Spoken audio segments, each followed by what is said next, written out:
सिखों का धर्म पता चल गया लोगों को, सिख आतंकवाद है। 4 हिंदुओं को पकड़ा, आपने कहा हिंदू आतंकवाद है। लेकिन 5000 बम धमाके इस देश में हुए, करने वाले ने नाम भी बताया, करने वाले का जनाजा भी निकला, लेकिन धर्म नहीं पता चला। और एक नई मक्कारी निकाली गई है कि आतंकवादी मुसलमान हो और आप कहें, बोले क्या बात कर रहे हो, आतंकवाद का कोई धर्म होता है? आतंकवादियों का कोई धर्म नहीं होता। लेकिन जैसी मर जाता है तो उसका धर्म पता चल जाता है कि पता चला 5 लाख का जनाजा जा रहा है। तो मैंने अपनी एक छोटी सी तशवीश रखी थी बनारस में, वो मैं आपके सामने भी रखे देता हूं।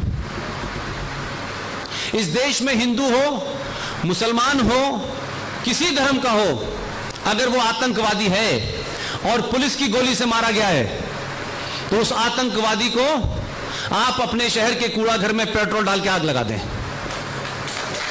उसका धर्म नहीं पता चलेगा किसी को, क्योंकि उसके आखिरी रसूमात, लास्ट राइट नहीं होंगे तो पता नहीं चलेगा। और दूसरा काम यह करें कि यह करने से फायदा क्या होगा, ये जो बताते हैं कि अगर आप अल्लाह की राह में काफिर को मारते हुए मारे गए तो आपको गाजी का दर्जा मिलेगा, और अगर गाजी का दर्जा मिलेगा तो 72 हूरें मिलेंगी। तो मैंने कहा इनको यही निपटा दो, जो बनना चाहते हो हशर देख लें, सब जल गया, अब ऊपर जाके क्या करेंगे। तो मेरी तस्वीर को कहा कि पुष्पिन साहब ये तो बड़ी गलत बात है। मैंने कहा या तो ये बोलो या ये बोलो। पूरी दुनिया में आतंकवाद लोग किताब के नाम पे कर रहे हैं, इस्लाम का नाम, हदीस का नाम, शरिया का नाम ले लेके बता रहे हैं, इस आयत में ये लिखा है, अल्लाह ने ये फरमाया है, मोहम्मद ने ये फरमाया है, और आप पूरी दुनिया में आतंकवाद फैला रहे हैं। लेकिन ये कहने से क्यों डरते हैं कि आप इस्लामिक आतंकवाद कर रहे हैं। इसलिए आप तमाम सारे लोग ये मानिए कि ये देश इस्लामिक आतंकवाद से ग्रस्त है, और इस इस्लामिक आतंकवाद को एक्सपोज ना हो, इसलिए इस देश का मीडिया और इंटेलेक्चुअल समय समय पे इसके ऊपर कवर अप कर रहे हैं, और ये चाहते हैं कि इस देश में कश्मीर बन जाएं, बन चुके हैं। लिहाजा आप लाचार होके 5 लाख लोग दिल्ली की सड़कों पे पान और सिगरेट की दुकान कर रहे हैं, जो खानदानी लोग थे वहां, लेकिन कोई नहीं जा रहा। दिल्ली से पलायन हो रहा है, कोई नहीं बोल रहा। आप पलायन करके जाएंगे कहां, मुझे ये बताइए भाई। कोई देश बनाया आप लोगों ने ऐसा कि आप बुरे वक्त में वहां चले जाएं? जो एक पड़ोस में था वो भी सेकुलर हो गया। इसलिए ये लड़ाई आप टाल नहीं सकते। ये मत कहिए कि अब हम लड़ नहीं सकते भाई, अब एडजस्टमेंट कर लो। इस एडजस्टमेंट करना था तो फिर 1947 नहीं होना चाहिए था, 3 लड़ाई नहीं लड़नी चाहिए थी। लेकिन 40 साल के प्रॉक्सी में जितने सिपाही, जितने फौजी, जितने लोग हम लोगों ने खोए हैं, उसके बाद भी इस देश में कहते हैं कि नहीं, पाकिस्तान से बातचीत होनी चाहिए। ये बातचीत भी एक बड़ा अजीब किस्म की वायरस है भाई। ये बातचीत कितनी बार बातचीत होनी चाहिए, बातचीत भी डर जाती है कि कितनी बार होगी। बातचीत होनी चाहिए, किस बात पे बातचीत होनी चाहिए? जिस बात पे बातचीत होनी चाहिए उसको मैं आपको बताना चाहता हूं कि आप अपनी एक ही मांग रखिए, और ये मांग नहीं है, ये कुछ हो चुका है, सिर्फ उसको बताने की जरूरत है। भारत की संसद में 24 फरवरी 1994 की एक घटना है। सिर्फ आप कुछ मत कीजिए, आप संसद की कार्रवाई से वो डेट निकाल दीजिए, नहीं हो तो मैं आप में से किसी को भेज दूंगा। भारत की संसद ने सर्वसम्मति से एक प्रस्ताव पारित किया था। नरसिम्हा राव प्रधानमंत्री थे, और उस प्रस्ताव में यह कहा गया कि भारत और पाकिस्तान के बीच में कश्मीर एक समस्या है,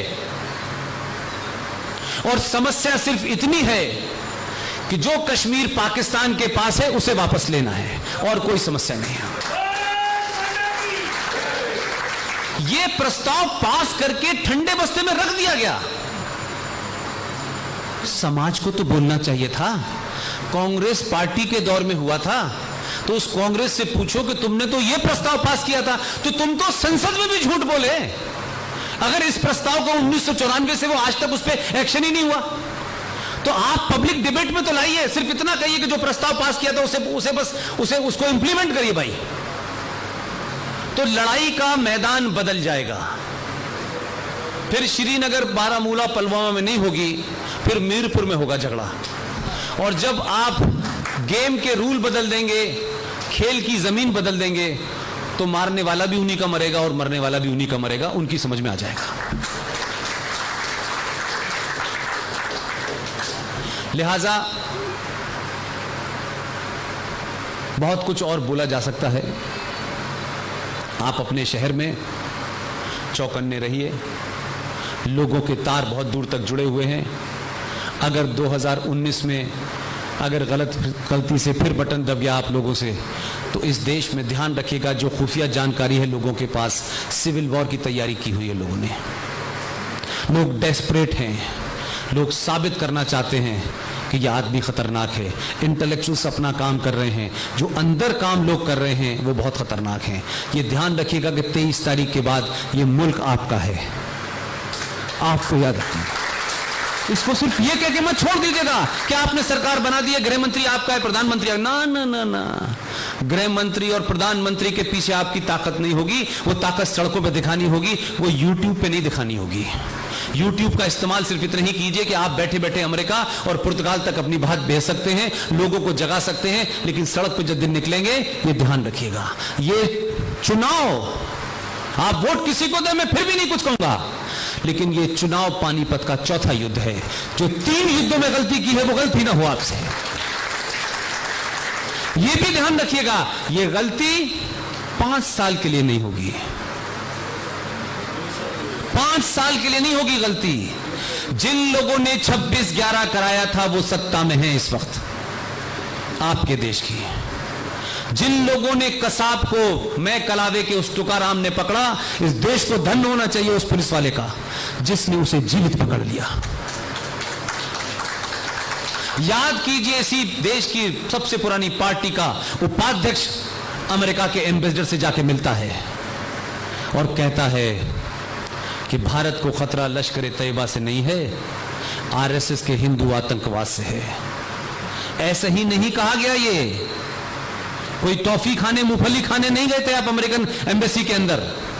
इसलिए मैं कह रहा हूं, जो ताकतें आपके खिलाफ हैं, जिसको ये ख्वाब है, कुलदीप नैयर लिख के गए, जिनका ख्वाब ये है कि मुगलों के आने के बाद और उनके जाने के बाद ये हुकूमत हमको मिलनी चाहिए थी, लेकिन इस देश के हिंदुओं ने अंग्रेजों के साथ सांठ-गांठ करके हमें यहां से भगा दिया और बचे हुए लोगों को माइनॉरिटी में रख दिया और सत्ता हमें नहीं मिली, और हम इनके अंदर नहीं रह सकते क्योंकि हमारे पूर्वज तो पठान थे, हमारे पूर्वज तो बाबर था, औरंगजेब था।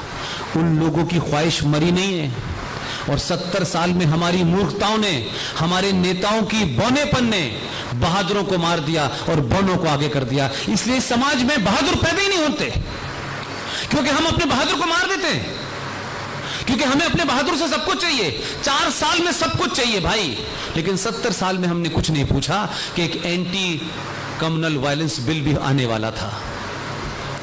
अगर वो आ जाता तो शॉर्ट में समझाने के लिए मैं कहूंगा कि एंटी कम्युनल वायलेंस बिल को बनाने वाले सिस्ता सतिलवाड़, हर्ष मंजर, उन्होंने उसमें जो प्रोविजन किए हैं वो आपको समझाने के लिए यही शॉर्ट है कि हिंदुओं पे उस एक्ट के बनने के बाद आपके ऊपर शरिया के कानून लागू होंगे और उनके ऊपर आईपीसी के होंगे, क्योंकि वो माइनॉरिटी में इसलिए दंगा कर ही नहीं सकता, और वो मेजोरिटी में है, दंगा आप ही ने किया होगा। आपने नहीं भी किया होगा तब भी आपको साबित करना होगा। पहली फुर्सत में थानेदार आपको दंगाई मान के अरेस्ट कर लेगा। ये कुछ चंद हैं, पूरा पुलंदा है, वो बना लिया था, लाए नहीं, क्योंकि मंदिर वालों से इतने डर गए हैं कि इस बार अपने मैनिफेस्टो में नहीं लाए। इस डर को बनाए रखिए। ये डर जो है अगर इस देश को मजबूत करता है तो ये डर अच्छा है, ये डर लगना चाहिए। ये आमिर खान को भी लगना चाहिए, नसरुद्दीन शाह को भी लगना चाहिए, और इसको भी लगना चाहिए, और आसाम में भी लगना चाहिए, और रामपुर वाले को भी लगना चाहिए। तुम्हें डरना चाहिए क्योंकि तुमने बहुत सालों तक हमें डराया है, लिहाजा डर बनाए रखिए। आप लोग आदर्शवाद में मत चले जाइएगा। हम लोगों को आदर्शवाद में जीने की स्थिति बहुत है हमारी। हम सडनली कहने लगते हैं कि हम तो पूरी दुनिया को अपना भाई मानते हैं, लेकिन हम अपने घर में भाई नहीं रहे, हम अपने घर में चारा हो चुके हैं। हमारे पास घर नहीं है, जमीन छीनी जा रही है, बहन बेटियों की इज्जत हम नहीं बचा पा रहे हैं, लेकिन पूरा विश्व हमारा घर है। इस गलतफहमी में अपना घर नहीं बचा पा रहे। पहले अपना घर बचाएं, तब पता चलेगा विश्व कहां है और कहां नहीं है। लिहाजा मजबूत रहिए, अलर्ट रहिए। ये राष्ट्र रहेगा तो हम सब लोग रहेंगे। ये राष्ट्र कौन सा राष्ट्र रहेगा? ये सन 1947 वाला रहेगा या सन 5000 साल पुरानी सभ्यता वाला रहेगा? जिन्होंने पूरी दुनिया को सब कुछ दिया, सब कुछ सिखाया।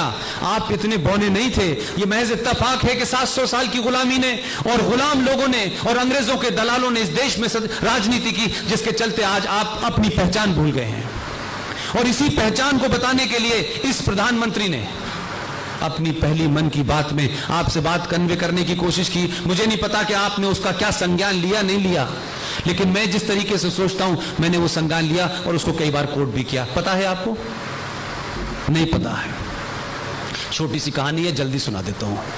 पहली मन की बात में वो प्रधानमंत्री ये शपथ लेके बैठा है, हर बात जो कहने की मुझे छूटे वो नहीं कह सकता है, उसके पास शब्दों की कमी है, लेकिन तब भी ये बड़ी सफाई से अपनी बात कहता है। उसने एक कहानी सुनाई। कहानी सिर्फ इतनी थी, एक शेर और शेरनी और उसके 4 बच्चे जंगल में जा रहे थे और जाते जाते रास्ते में उसने देखा कि भेड़ का झुंड आ गया सामने से, क्योंकि शेर की प्रवृत्ति जो होती है वो हमला करके शिकार करने की होती है। शेरनी और शेर हमला करने के लिए आगे भागे, उनके साथ में 3 बच्चे भी आगे भागे। उसने भेड़ का शिकार किया, उसके बाद शिकार करके खा के आगे चले गए। पीछे पलट के देखा नहीं कि 4 बच्चों में से 3 बच्चे उसके आगे निकल गए, एक बच्चा पीछे रह गया। जो बच्चा पीछे रह गया था उसको कुछ पता नहीं था, वो भेड़ों के झुंड में मिल गया और सदियों तक रहते रहते वो अपने आप को भेड़ समझने लगा। एक दिन उसकी मां ने जब लौट के जंगल की तरफ आई तो वो अपने बच्चे को पहचान गई। ये बात अलग है कि वो मां नहीं, वो पिता था जो 2014 में आया है।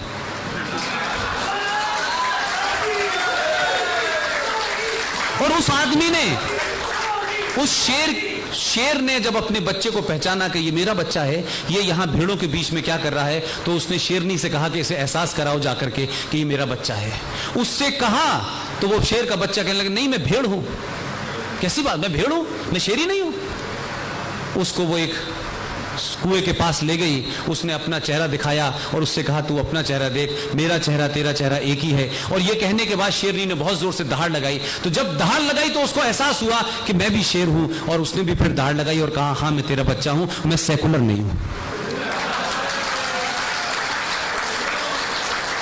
तो ये 700 साल के भेड़ों के बीच में रहने वाले लोग, 5000 साल की सभ्यता के पुराने लोग, अपने पुरुषार्थ को जगाइए और आप कौन है ये पहचानिए।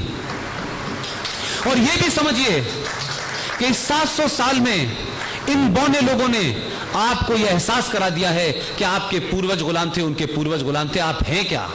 आप जातियों में बटे हैं, आप लैंग्वेज में बटे हैं, आप तो कायर लोग हैं, आपको तो कोई जीने का तरीका ही नहीं आता। आप अंग्रेज नहीं आते तो आपको सुबह टॉयलेट में जाना तक नहीं आता था। यह एहसास करा दिया। लेकिन मैं एक चीज को बड़े नजदीक से देख रहा हूं, जिस कारण मैं यहां खड़ा हुआ हूं, जिस कारण आप सुनने आए हैं मुझे। मैं कोई बहुत सेलिब्रिटी नहीं हूं, मैं कोई बड़ा लीडर नहीं हूं, मेरे कहने से शायद पुलिस वाला मेरी बात भी नहीं सुनेगा, लेकिन सिर्फ एक ही तार मेरे और आपके बीच में है कि जो मैं कह रहा हूं वो आपके दिल में था। सिर्फ इतना ही फर्क है। पिछले 4-5 साल में, ये मैं इसलिए कह रहा हूं कि जो बीजेपी की लोग कैंपेन कर रहे हैं ना, वो भी ये नहीं कह रहे जो कह देनी चाहिए थी। मैं ना बीजेपी का हूं, तब भी मैं वो कह रहा हूं जो उनको कहना चाहिए था। 4 साल में आपको अपने शेर होने का एहसास हुआ। और ये एहसास क्या है? ये 4 साल के शेरों का एहसास है कि लोग मस्जिद नहीं मंदिर जा रहे हैं। उनको मालूम है इधर गए तो ये शेर मारेंगे इस बार। उनको पता है कि अब इजराइल से संबंध ओपन होंगे। उनको पता है कि अब मंदिर जाना शर्म की बात नहीं है, क्योंकि हमारे नेता, हमारे आइडियल मंदिर जाना बड़ी बेकार सी बात समझते थे। और एक पार्टी का वो पहले उपाध्यक्ष था, अब लीडर हो गया, उसने तो ये कहा कि मंदिर जाने वाले वही लोग हैं जो लड़कियों को छेड़ते हैं, तो ये किसे छेड़ने जा रहा है? तो ये जो नैरेटिव है, ये आपके पुरुषार्थ, अभी सिर्फ 1% आपने अपने जहन को बदला है। जिस दिन भी आपने 20% बदल लिया ना, आप तय करेंगे 100 साल तक इस देश में कौन रहेगा। ये आवाजें बंद हो जाएंगी। ये मानिए कि किसी चिराग की आखिरी लौ है जो चिल्ला चिल्ला के गोलकुंडा लेके जा रहे हैं अपने साथ में। ये कहीं नहीं जाने वाले। ये शाम को आएंगे कि साहब कहां झाड़ू लगानी है, उस दिन का इंतजार कीजिए। बहुत बहुत शुक्रिया, थैंक यू वेरी मच।